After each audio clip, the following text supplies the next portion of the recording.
تو روزہ کھلوانے کے لیے ایک بوڑھا آدمی کھڑا تھا، بار بار کہہ رہا تھا تمہیں مولا کا واسطہ میرے ہاں افطار کر لینا، جو پیدل جا رہے ہیں میرے ہاں افطار کر لو۔ تو لوگ دیکھ رہے ہیں کہ غریب آدمی ہے، ایک جھونپڑا ہے راستے میں نجف کے، وہاں پہ لوگوں کو زائرین کو دعوت دے رہا ہے میرے ہاں افطار کر لو۔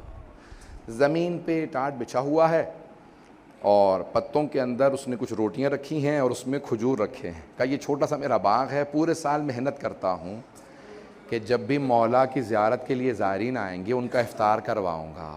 مولا آج آپ کے نام پہ، آپ کے بیٹوں کے نام پہ پوری دنیا کے اندر لوگ افطار کرواتے ہیں۔ اس سے پہلے کہ میں ضربت کے کچھ مصائب کو پیش کروں، میرے ساتھ ذرا کچھ دیر کے لیے چلیں گے۔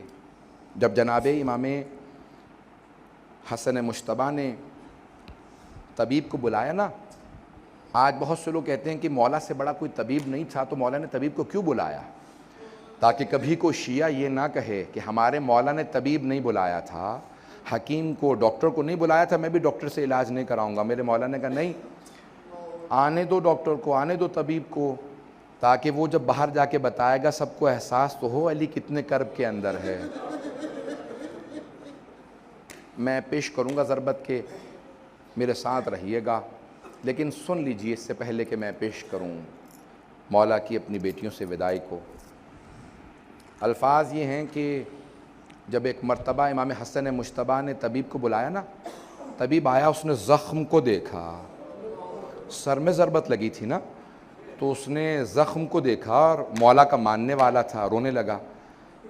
امام حسن مجتبیٰ سے کہا آقا، اس نے اس میں اتنا زہر ڈالا تھا کہ اگر پورے کوفے والوں کو دے دیا جاتا تو سب مر جاتے۔ یہ شیر خدا ہیں جو 2 دن سے تڑپ رہے ہیں، یہ شیر خدا ہیں جو 2 دن سے اس کرب کے اندر ہیں۔ تو اس میں ضربت لگی، اس نے کہا کہ کیا کیا جائے؟ کہا میرا علاج یہ ہے کہ اگر ان کو جتنا ہو سکے دودھ پلایا جائے، شہادت تو ہوگی لیکن صرف اور صرف دودھ پلانے سے تاخیر ہو سکتی ہے۔ اس نے گھر سے باہر نکل کے اعلان کیا، کوفے میں طبیب نے اعلان کیا، حکیم نے، ڈاکٹر نے، معالج نے، کہ اے کوفے والو، علی کو جتنا ہو سکے دودھ پلاؤ، مولا اتنی ہی دیر تک۔ روایت کے الفاظ یہ ہیں کہ امام حسن مجتبیٰ جب دروازے پہ گئے، میری طرف دیکھیے گا، میں ہاتھ جوڑ کے کہہ رہا ہوں، میری طرف دیکھیے گا، جب دروازے پہ گئے تو دیکھا چھوٹے چھوٹے بچے ہاتھوں میں کوزے لیے کھڑے ہیں اور ہر بچے کے ہاتھ میں کوزے میں دودھ تھا۔ کہا مولا آج ہم دودھ نہیں پیئیں گے، ہم مولا کو دودھ پلانے کے لیے آئے ہیں، ہم اپنے ہاتھوں سے مولا کو دودھ پلائیں گے۔ امام حسن مجتبیٰ زارو قطار رونے لگے۔ کہا کہ آپ لوگ سب بچے رک جائیں، ذرا میں اپنے بابا سے پوچھوں۔ میرے مولا نے کہا بیٹا حسن جانتے ہیں یہ سب یتیم بچے ہیں، ان سب کو میں دودھ پلایا کرتا تھا۔ امام حسن مجتبیٰ واپس آئے، کہا کہ میرے بابا کہتے ہیں کہ نہیں، کہا کہ ہم اپنی خوشی سے اپنے مولا کو دودھ پلانا چاہتے ہیں۔ کیا کہا میرے مولا نے؟ کہا بیٹا حسن آپ جانتے ہیں میں نے کبھی آج تک یتیموں کا حق نہیں کھایا، ان یتیم بچوں سے کہہ دے اجرکم اللہ، اجرکم اللہ۔ اگر میں پڑھ پاؤں آج اگر میں پڑھ پاؤں، مولا کے مصائب کو تفصیل سے پیش کر پاؤں، سنیں گے۔ اگر جب شب 19 تھی نا تو جناب امیر اپنی بیٹیوں کے ساتھ بیٹھے تھے، سب بیٹوں سے کہا، مولا جانتے تھے کہ ابھی تابوت برآمد نہیں ہوگا، 10 منٹ میں پڑھوں گا، ابھی 10 سے 15 منٹ اگر لے سکا مصائب۔ تو روایت کے الفاظ ہیں، مولا نے کہا بیٹا حسن آج سارے بھائیوں کو لے کے کوفے کے جتنے بھی دروازے ہیں نا ان کی حفاظت کیجئے گا۔ کیوں مولا؟ کہا بابا جیسا آپ کا حکم ہے۔ مولا کیوں اپنے بیٹوں کو بھیج رہے ہیں؟ کہا مجھے شہادت کا بہت شوق ہے، اگر میرے بیٹے موجود ہوں گے تو بہت شیر ہے، بہت دلیر ہے، عبد الرحمن ابن ملجم کی ہمت نہیں ہوگی آگے بڑھے گا، میرے شیرو تم باہر چلے جاؤ۔ آج ایک بیٹا بہت تڑپ رہا تھا، ہر انسان پوچھ رہا تھا یہ عباس کو کیا ہو گیا ہے؟ کسی شیر کے دل میں ایسی کیفیت ہے جیسے انگڑائیاں لے رہے ہوں۔ کہا کہ نہیں، جناب امیر نے سینے سے لگا، کہا بیٹا اپنے بھائیوں کے ساتھ رہنا، جب تک حسن مجتبیٰ نہ آئے آپ نہ آئیے گا۔ بس سارے بیٹے چلے گئے۔ ایک مرتبہ مولا اپنی بیٹیوں کے ساتھ بیٹھے ہیں، سب بیٹیوں کو پیار کر رہے ہیں. ایک باپ کی حسرت ہوتی ہے نا، آخری حسرت ہوتی ہے. مولا کو بیٹی سے بڑی محبت تھی، کبھی کسی بیٹی کی پیشانی کا بوسہ دیتے ہیں، کسی کی کلائیوں کو چومتے ہیں، ہر بیٹی کو پیار کر رہے ہیں. بس بھئی رات گزرتی چلی جا رہی ہے. جناب ام کلثوم کہتی ہیں بابا بار بار صحن میں آتے اور اپنی ریش مبارک کو پکڑتے، آسمان کو دیکھتے، پھر کہتے ایا تو حد دنیا غر غیری، اور دنیا علی کے غیر کو دھوکہ دینا تو مجھے دھوکہ نہیں دے سکتی. میں نے کہا بابا کیا بات ہے؟ کہ آج رسول خدا سے ملاقات کی رات ہے. کہا کہ آج لقاء اللہ ہے. بس بھی ایک مرتبہ فجر سے پہلے تہجد پڑھنے کے بعد جناب امیر علیہ السلام جیسے صحن میں آئے، آپ نے روایت سنی ہے نا، ساری مرغابیوں نے راستہ روک لیا، ابا کے دامن کو پکڑے ہیں، سارے کے سارے پرندے مولا کے چاروں طرف ہیں. جناب ام کلثوم نے جملہ کہا بابا میں نے کبھی آج تک ان مرغابیوں کی اس حالت میں نہیں دیکھا، یہ کیا بات ہے، اس طرح سے راستہ کیوں روک رکھا ہے؟ تو مولا نے سوگنامہ علیہ محمد میں عطا اللہ اشتہاردی کہتے ہیں کہ مولا نے فرمایا انہن نواحی، یہ میرا نوحہ پڑھ رہی ہے، یہ جانتی اب علی چلتے ہوئے نہیں آئیں گے. اجرکم علی اللہ، انہن نواحی، یہ ابھی سے میرا نوحہ پڑھ رہی ہیں، یہ مرثیہ پڑھ رہی ہیں. بس پہ چلے میرے مولا، اگر دیکھ سکے میرے مولا چلے. یہاں ساری بیٹیاں اس انداز سے رو رہی ہیں کہ مولا گھر سے نہیں جا رہے، جنازہ گھر سے جا رہا ہے. بس میں ایک مرتبہ چلے میرے مولا. روایت کے الفاظ ہے مسجد کوفہ میں وارد ہوئے، دیکھا عبد الرحمن ابن ملجم الٹا سویا ہوا، مولا نے ٹھوکر ماری، کہا او ملعون اٹھ. ایک مرتبہ اس انداز سے کہا کہ میں اپنے کام سے آیا ہوں، تو اپنے کام کو کہا. محراب میں آئے، گلدستہ اذان میں گئے، مؤذن سے کہا ہٹ جا، آج میں خود اذان دوں گا. میرے مولا نے بڑی پیاری آواز میں کہا اللہ اکبر. ساری بیٹیاں رونے لگی. جناب زینب نے جناب ام کلثوم سے کہا کہ بابا کی آواز میں کتنا درد ہے. یہ بیٹیوں کو درد محسوس ہو رہا تھا؟ نہیں، ہر کوفے کا آدمی رو رہا تھا. اجرکم اللہ، مولا کتنا درد ہے آپ کی آواز میں. وہاں سارے بیٹوں کے کان میں آواز گئی. ایک بیٹے نے سارے بڑے بھائیوں کو دیکھ کے کہا کیا بات ہے، بابا کی آواز میں درد کیسا ہے؟ بس بھائی اگر بیٹا دیکھ سکے، ایک مرتبہ میرے مولا محراب میں اترے. محراب میں جیسے اترے وہاں سے سب بیٹے چل پڑے گا کہ ہمیں بابا کے پاس پہنچنا چاہیے. یہاں میرے مولا سجدے میں گئے، ایک ملعون نے تلوار کھینچی، ایک مرتبہ تلوار اٹھائی. تلوار کا اٹھانا تھا، شیر خدا کے سر میں ضربت لگی، گردن پہ مارنا چاہتا تھا، سر کو شگاف کیا. میرے مولا نے کہا بسم اللہ وباللہ وعلا ملت رسول اللہ فزتو ورب الکعبہ، خدا کی قسم آج علی کامیاب ہو گئے. بس بھئی جملہ کہنا تھا. میں نے مصاحب کو بھی مکمل نہیں کیا.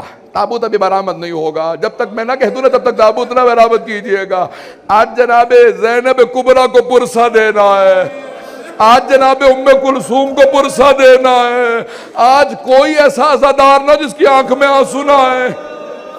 اجرکم اللہ. روایت کے الفاظ ہے جناب جبرائیل چلے اور کیا کہہ رہے تھے؟ یہ مرثیہ پڑھتے جا رہے تھے تحدمت واللہ ارکان الہدا. آج اللہ کے دین کے سارے ارکان ٹوٹ گئے، آج دنیا تباہ ہو گئی، آج امیر المومنین اٹھا لیے گئے.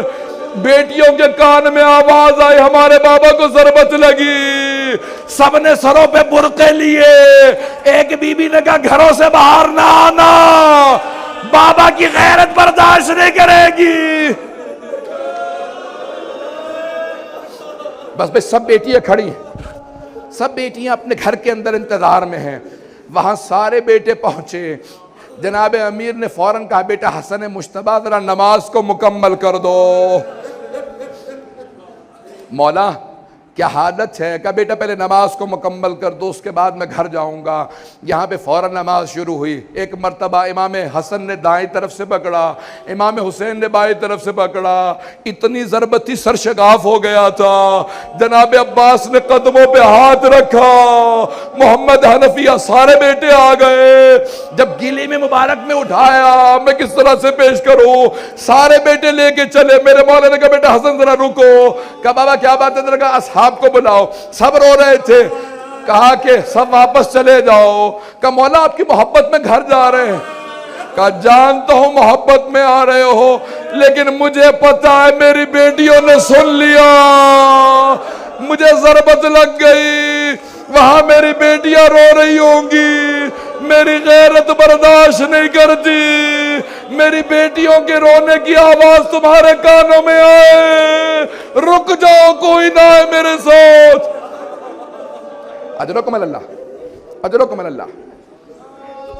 ایک مرتبہ گھر پہنچے، جیسے ہی بیت الشرف پہنچنا تھا جناب امیر نے فوراً آواز دی، بیٹا حسن مجتبی ذرا مجھے زمین پہ کھڑا کر دو۔ جناب عباس نے کہا بابا سر میں ضربت لگی، ہم لے جائیں گے۔ کہا نہیں عباس، میں اپنی بیٹیوں کے سامنے اس حالت میں نہیں جانا چاہتا، میری بیٹیاں برداشت نہیں کریں گی، مجھے زمین پہ کھڑا کر دو۔ مولا زمین پہ کھڑے ہوئے کا دروازہ کھولو، جیسی دروازہ کھلا میں ہاتھ جوڑ کے جملہ پیش کروں، دروازہ کھلا، سامنے جناب زینب جی مولا کے ایک مرتبہ دیکھتے ہی آگے بڑھی، مولا نے سینے سے لگا کے پیار کیا۔ کہا بیٹی کوئی بات نہیں، صبر کرو۔ کہا بابا یہ کس نے ہمیں پردیس میں یتیم کر دیا؟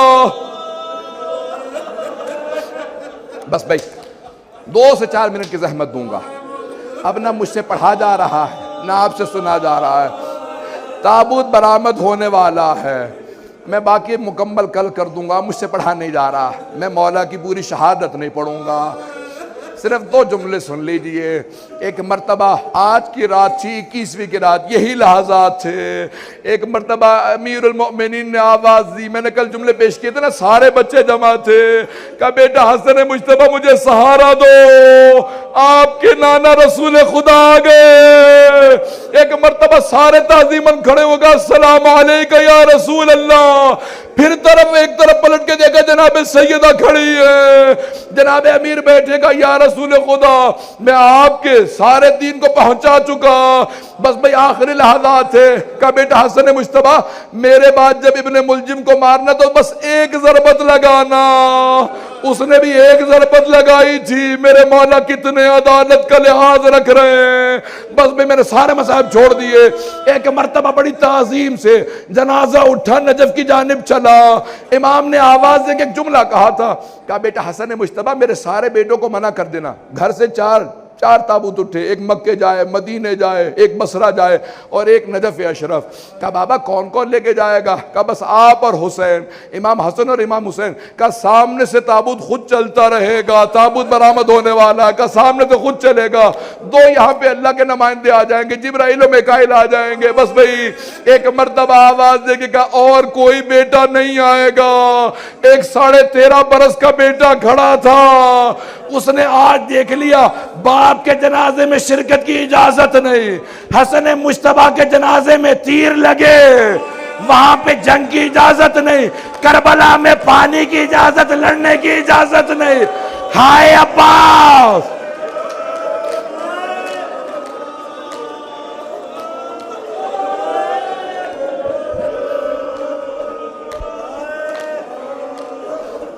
اجرکم اللہ، اجرکم اللہ، اجرکم اللہ۔ بس بھئی میں نے تمام کر دیا، تابوت برآمد ہو رہا ہے۔ ابھی جب تابوت پہ پرسہ دیں گے تو کیا کہیں گے؟ سب سے پہلے جناب زینب کو پرسہ دیجئے گا۔ جانتے روایت کے الفاظ ہے، بی بی دروازے پہ کھڑی رہی گا، بابا الوداع، بابا الوداع۔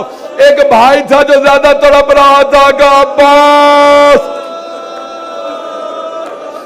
بس بھئی چلے امام حسن و حسین اکیلے، جب واپس آ رہے تھے دیکھا ایک خرابے سے رونے کی آواز آ رہی ہے۔ آخری جملے سن لیجئے، ایک خرابے سے رونے کی آواز آ رہی تھی، امام حسن و حسین دونوں ساتھ اندر گئے، دیکھا ایک نابینا ضعیف زمین پہ تڑپ رہا تھا۔ مولا نے پوچھا کیا بات ہے؟ کہا آج 3 دن ہو گئے، ایک آدمی مجھے ہر روز کھانا کھلانے آیا کرتا تھا، وہ 3 دن سے نہیں آیا۔ دونوں رونے لگے، کہا اس کی کوئی علامت، کوئی نام؟ مولا نے فوراً کہا، میں جب بھی، اس نے کہا، نابینا نے کہا، میں جب بھی نام پوچھتا تھا ایک ہی بات کہتے تھے، غریب جالسن غریبا، ایک غریب دوسرے غریب کے ساتھ بیٹھا ہے، تجھے میرے نام سے کیا مطلب ہے؟ مولا نے کہا کوئی اور علامت؟ کہا بس آپ کے جیسے جسم سے خوشبو آ رہی ہے، ویسی خوشبو ان کے جسم سے آتی تھی۔ ایک اور علامت ہے، جب وہ تسبیح کرتے تھے در و دیوار سے تسبیح کی آواز آتی تھی۔ امام حسن مجتبیٰ نے کہا جانتا وہ کون تھے؟ کہا نہیں۔ کہا وہ ہمارے بابا علی مرتضیٰ تھے۔ ایک مرتبہ تڑپنے لگا، ارے میں اپنے مولا سے خدمت لیتا رہا، کہ میرے مولا آتے تھے، کہا ہاں، کہ کہاں ہے؟ کہ ان کی شہادت ہو گئی، کہ مجھے میرے مولا کی قبر پہ لے چلو۔ قبر پہ آیا، کہ مولا جب پوری زندگی میں آپ سے خدمت لیتا رہا، آپ گئے ہو، مجھے اپنے پاس بلا لو۔ الا لعنت اللہ علی القوم الظالمین وسيعلم الذين ظلموا أي منقلب ينقلبون۔